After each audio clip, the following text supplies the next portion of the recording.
и будем делать все. Our strategic partners will continue to maintain dialogue with these countries, and will do our best, including with other countries of the international community, in the United Nations Security Council, in the United Nations General Assembly, will do everything to create an atmosphere that will make this operation impossible. Are Putin's spies now feeding Iran the exact coordinates of U.S. warships and troop positions, quietly turning Russian intelligence into a battlefield weapon in this war? Just hours after Lavrov's fiery warning that Moscow would create an atmosphere against the campaign, did the Rayal signal come in the form of targeting data beamed straight to Tehran? As details of a Moscow-Tehran intel link seep out, are we watching the moment that sends shockwaves through Washington's entire war plan in the Middle East? Is this the moment another nuclear superpower, without firing a shot, has secretly stepped inside the Iran war through satellites, spies, and shared coordinates? From tracking U.S. units in Ukraine to flagging U.S. bases for Iran, are Russian spies now exporting their battlefield playbook straight from Kiev to Tehran? After weeks of speculation about China, is it actually Russia that is now unleashing the kind of support for Iran that could bend the trajectory of this war? With a CIA site in Riyadh and a U.S. post in Kuwait both hit, how much of Iran's new accuracy is its own? And how much is Russian intel quietly shadowing the skies above U.S. forces? U.S. officials now say Russia has quietly entered the U.S.-Israel-Iran war by feeding Tehran intelligence on American targets across the region. According to multiple U.S. officials, Moscow has been providing Iran with targeting data specifically aimed at U.S. forces, warships, and aircraft. Sources told the Washington Post that this intelligence stream began as soon as the war erupted on February 28, running in parallel with the first salvos. Moscow has reportedly passed Iran detailed locations for U.S. warships, airborne assets, and regional bases, giving Tehran a sharper picture of the battlespace. It does seem like it's a pretty comprehensive effort, one U.S. official told the Post, hinting this is more than a few isolated tips. If fully confirmed, Russia's help would mark the first clear sign that another nuclear rival is now directly inside this Iran war, at least in the intelligence domain. Even so, officials admit the true extent and granularity of Russia's targeting assistance to Iran is still not entirely clear from current reporting. Publicly, the Kremlin has branded the U.S.-Israeli campaign an unprovoked act of aggression, while carefully avoiding any open admission of battlefield support.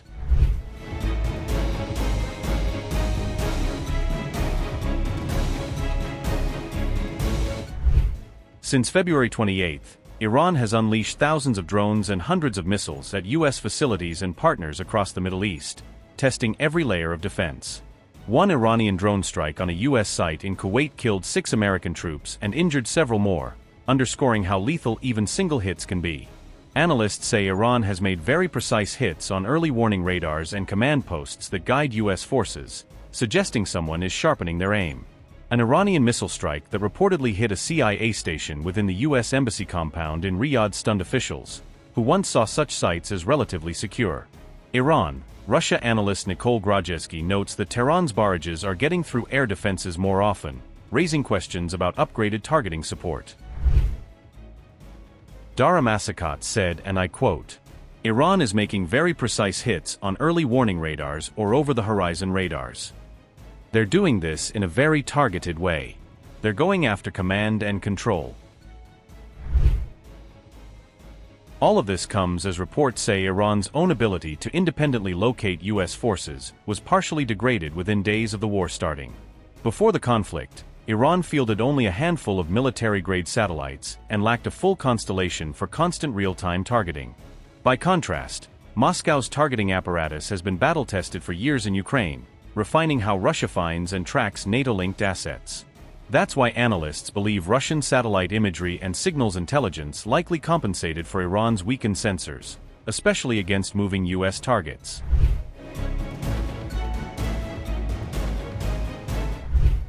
Analysts quoted by the Post say Moscow may see clear advantages in a long Middle East war that keeps Washington tied down. Remember, Russia's own friends have backed it in Ukraine with drones, artillery shells, and battlefield tech. Now the roles are partly reversed. Today Moscow is helping Iran, even as Washington arms Kiev and shares intelligence on Russian forces heading the other way. The Russians are happy to get some payback, one U.S. official bluntly told the Washington Post, framing this as a tit-for-tat over Ukraine. Officials concede Russian intelligence isn't on par with U.S. capabilities, but still ranks among the world's best, and more than enough to tip Iran's aim. U.S. official told Washington Post, and I quote, "The Russians are aware of the assistance we give Ukraine. They were very happy to try to get some payback." Interestingly, Kyiv has said the Trump administration asked Ukraine for help countering Iranian-made drones, an echo of today's drone battles in the Gulf. President Zelensky reportedly offered Ukrainian drone and air defense specialists to support U.S. efforts in the Middle East theater.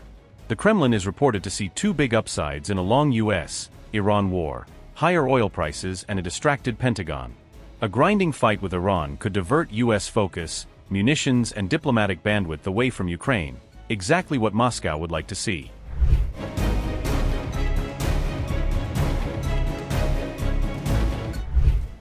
Russia's alleged intel boost lands, just as Iran's cheap drones are forcing the U.S. to fire million-dollar missiles in defense, round after round. The Pentagon is burning through precision weapons and air defense interceptors at a pace that alarms even senior planners. Officials now privately admit that several years' worth of production has already been fired in just a few days of high-tempo operations. Earlier, General Dan Kane warned the Trump White House that such a campaign could rapidly deplete key stocks long before objectives were met.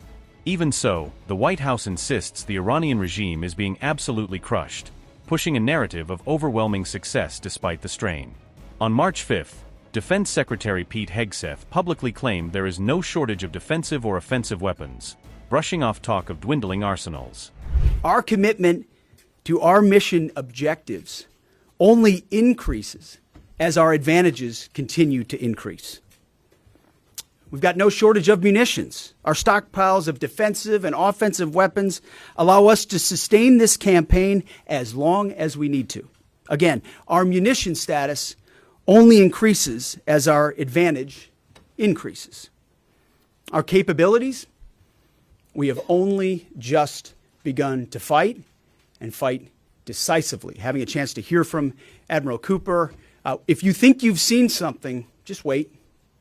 The amount of combat power that's still flowing, that's still coming, that we'll be able to project over Iran is a multiples of what it currently is right now when you add up our capabilities and those of the Israeli Defense Force.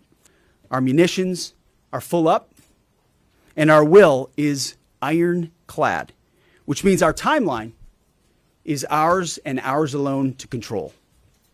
As long as it takes to ensure the United States of America achieves these objectives. And as we flow more forces, and as we flow more capabilities, and as our munitions, as we're flying over the top, have even more devastating effects, we set the tempo, we set the timeline, led by the commander on the ground. Our ear is to the ground to listen to Admiral Cooper. What he needs and what he needs, he will get. As Washington projects strength on camera, Putin's quiet entry through the back door of intelligence may be what truly shakes the region in the weeks ahead.